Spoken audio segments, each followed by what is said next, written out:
나 살자고 누군가 죽어야 한다면 왕은 하지 않겠다라는 말.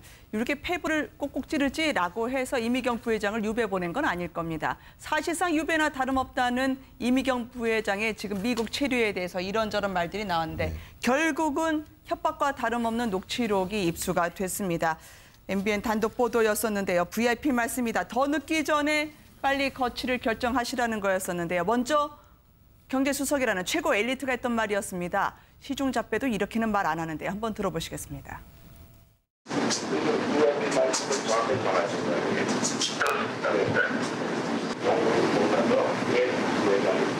그거까지 뭐 제가 만나고 해서 말씀드렸습니다. 너무 진짜 소리가 많이 납니다. 지금도 이렇게 될지 모릅니다. 그래서 VIP 하시는 거예요. 아니 확실합니다. 제가 직접 들었습니다. 이미경 부회장의 퇴진 압박이었습니다. 그리고 CJ의 그룹의 상당히 고위층에게 전화를 한 것으로 전해지고 있는데요.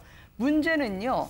왜 그렇게까지 문화융성의 사실 개인적인 사기업에서 담당했던 한 축이었지 않습니까? 예. 왜 저분을 몰아내야 했을까요? 그러니까 이게 저는 문화 정책과 관련될 수도 있고 네. 아닐 수도 있고 네. 그냥 단순히 이미경 부회장 개인에 대한 불만일 수도 있고 알 수가 없습니다. 왜냐하면 이 통화만 보면 확실한 것은 민간 기업의 오너입니다. 오너고 네. 그 회장이 감옥에 가 있는 동안에 다른 형제가 이제 그 역할을 하고 있는데 이 사람을 퇴진하라는 압력입니다. 그리고 그 과정에 여기는 나오지 않지만 다른 무슨 이유들이 있을 겁니다. 그런데 자, 청와대 수석, 뭐 이미 언론에는 다 실명까지 보도가 됐지만 자, 이 핵심 수석이 전화를 걸어가지고 자, 저쪽의 회장한테 이 사람은 이제 은퇴시켜라. 그리고 얼마 뒤에 현실화가 됩니다. 그리고 이미경 전 부회장은 2년여 동안 해외를 방랑합니다. 네. 아시다시피 저도 이제 이미경 전 부회장이 행사 같은 것 한번 가보면요. 네. 그 옆에 우리가 아는 어마어마한 연예인들이 다 모여 있습니다. 그러니까 연예 문화계의 데모 같은 역할을 하고 나름대로 어떤 굉장히 실력파 이제 실세 역할을 했는데 저도 이제 문화부 기자 출신이니까 저분이 저런 거 하기 전에도 과거에 헐리우드 가가지고 스피버그 감독하고 영화도 같이 만들고 그런 일을 네. 많이 했던 분인데 자, 이런 분이 어쨌든 청와대의 수석으로부터 이런 협박 전화를 받고 자, 경영권을 놓았다. 이거는요, 70년대, 80년대 그 독재 정권 시절에도 이런 일은 제가 볼 때는 거의 없었던 것 같습니다. 네. 자, 이 정도 일이 벌어졌는데 지금 제가 볼 때는 오늘 너무 조용한 것 같습니다. 이 문제는요, 단순히 뭐 특종 하나가 아니라 자, 그러면 이 정도의 부도덕한 권력의 실세 그리고 이 수석은 그러면 과연 왜 이런 말을 해야 했던가 네. 이 문제는 지금부터 우리가 추적을 해야 될 것 같습니다. 한간에는요. 이 부회장이 했던 자리, 그 역할을 차은택 씨가 했어야 했기 때문에 차은택 씨와 최순실 씨가 그 자리를 대신 차지하기 위해서, 즉 문화융성 사업을 주도하기 위해서 밀어낸 것이 아니냐라고 하는 의혹이 제기되고 있습니다. 왜냐하면 이재현 회장 같은 경우에는 이 총수 사면 CJ가 다급하지 않았습니까? 결국 부회장 몰아낸 다음에는 차은택의 어느 누구도 거들떠보지 않았던 문화사업에 CJ가 대규모로 현금을 투여하면서 투자하기 시작합니다. 그것도 1조 원 넘게 말이죠. 그러니까 이재현 회장이 일단 구속수감되고 네. 그리고 이렇게 청와대 수석이 뭔가 이미경 부회장을 사퇴하라고 압박을 하고 근데 그 당시에 이제 저 대선 전에 보면요. 뭐 여의도 텔레토비라고 기억하세요? 네. 여의도 텔레토비에서 이제 따끔따끔했죠. 네, 굉장히 네. 따끔따끔했고요. 그다음에 SNL에서도 굉장히 박근혜 대통령 좀 그 후보 당시에 굉장히 희화했었거든요.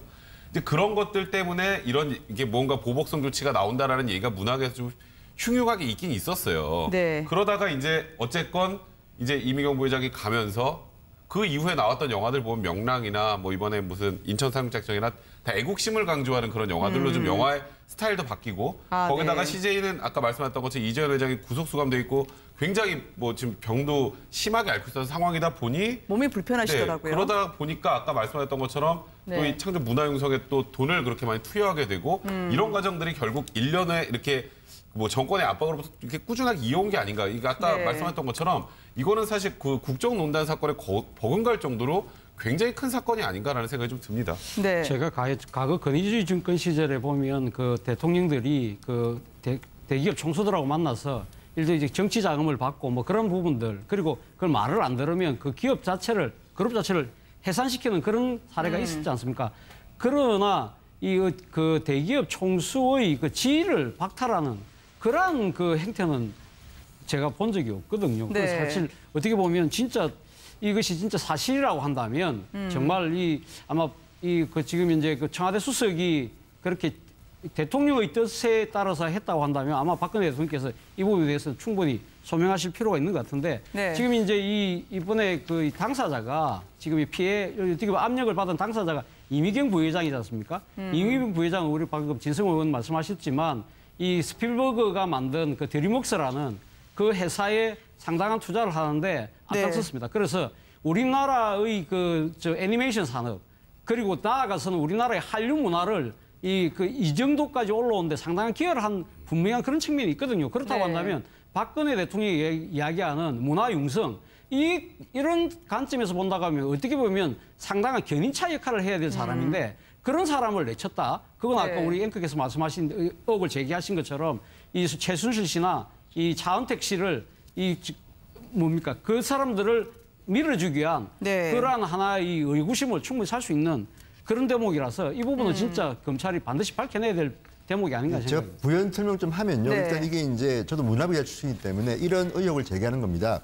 가령 예를 들어서 2012년 가을에 국회에서 새누리당 의원이 직접 문제를 제기합니다. 네. 아까 말했던 텔레토비 그겁니다. 그게 텔레토비 뭐냐면 그 당시에 이제 대통령 선거 기간이니까 안철수 닮은 인형, 박근혜 후보 닮은 인형, 문재인 네. 후보 닮은 인형 다 등장합니다. 그런데 왜 그런데 왜 박근혜 후보를 닮은 빨간 인형은 왜 그렇게 좀 천박하고 좀 폭력적이고 이렇게 그리느냐. 반면에 안철수 닮은 인형은 폭력도 잘 사용하지 않고 굉장히 귀엽게 잘 그렸다. 이렇게 네. 비교하면서 비판을 합니다.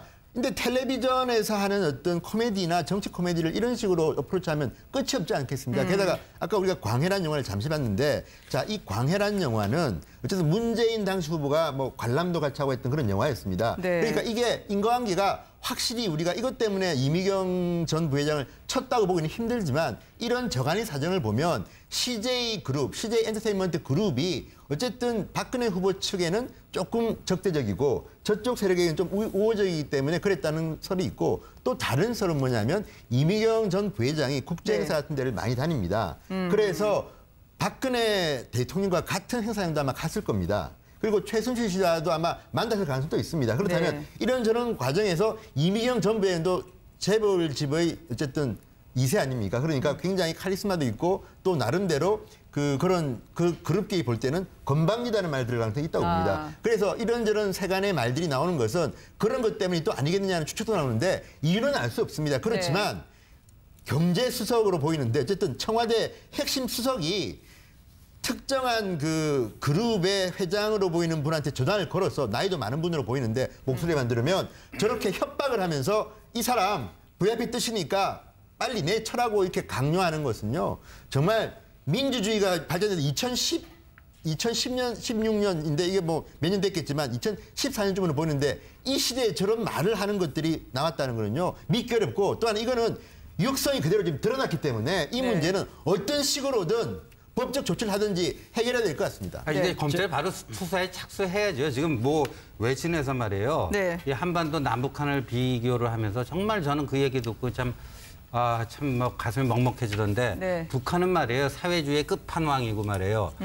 대한민국은 뭐 자본주의의 끝판왕이다 그러는데 지금 저런 모습이 바로 그런 거거든요. 근데 네. 저는 이렇게 봐요. 여의도 텔레토비건 뭐 영화 광해건 말이에요. 아니 박근혜 당시 후보에 대해서 비판적으로 한다고 꼭 CJ만 있습니까? 그건 아니잖아요. 그러니까 뭐 CJ가 뭐 돌출적으로 특별하게 뭐 박근혜 후보에 대해서 공격적이었다. 그건 아니거든요. 그런데 왜 하필이면 이렇게 CJ가 미운털이 바뀌었겠느냐. 네. 이렇게 경제수석 그 초엘리트 이런 분이 말이에요. 저게 말도 안 되는 아까 우리 앵커 말씀대로 시정잡배도 저렇게 안 할 텐데 왜 저런 그 행동에 나서게 됐는가. 누가 네. 그럼 그 경제수석으로 하여금 그 전화를 하게 됐는가.